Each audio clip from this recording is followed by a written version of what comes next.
O brinde que quebrou o copo. O restaurante estava cheio daquele brilho falso de aniversários forçados, velas tremeluzindo sobre o bolo de chocolate, talheres batendo nos copos de cristal, risos medidos como doses de uísque caro. Eu sorria como sempre, enquanto os dedos apertavam o garfo com uma força que podia dobrar metal. Meu marido, Carlos, estava à minha esquerda, mas poderia muito bem estar em outro continente.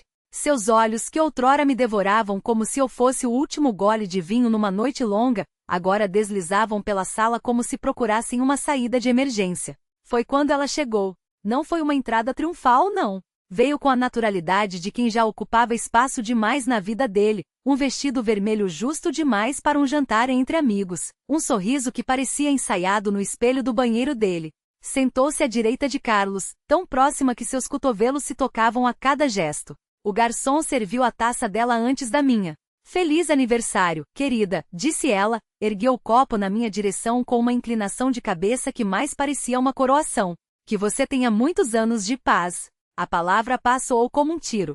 Carlos não corrigiu o tom, não segurou a mão daquela mulher para afastá-la, não fez nada além de engolir em seco e levantar sua própria taça, os dedos trêmulos fazendo o líquido dançar perigosamente na borda. A saúde da minha esposa, murmurou sem me olhar. O silêncio que se seguiu foi tão denso que dá para cortar com a faca do bolo. Os convidados, aqueles pobres coadjuvantes que ainda acreditavam na fachada, ergueram seus copos em coro, mas seus olhares saltavam entre mim, ele e ela, como moscas presas num frasco. Eu não me mexia, não sorria, não chorava. Apenas segurei meu copo com uma calma que me surpreendeu, como se meu corpo já soubesse que a tempestade viria depois.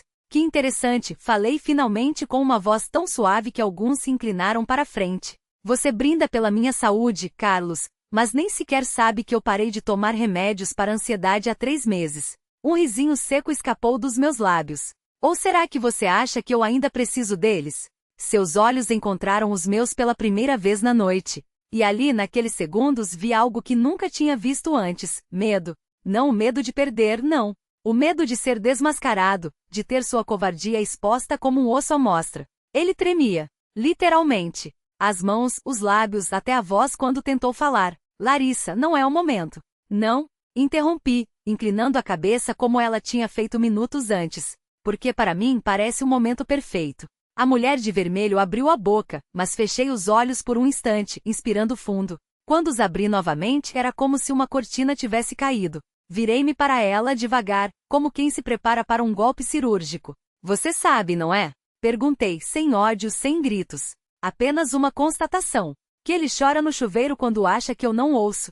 Que ele guarda suas mensagens numa pasta chamada trabalho. Que ele te leva nos mesmos lugares onde me levou nos primeiros anos, como se fosse possível apagar as minhas digitais dos cardápios, das mesas, das camas. O garfo de alguém caiu no prato com estardalhaço. Carlos estava pálido, as mãos agora apertando a toalha como se fosse um salva-vidas. Ela, por sua vez, tinha a audácia de parecer ofendida. Você está doente, cuspiu, mas a voz falhou. Não respondi, levantando-me com uma elegância que eu mesma não sabia que tinha. Eu apenas parei de fingir que não vejo as manchas de batom na gola da camisa dele.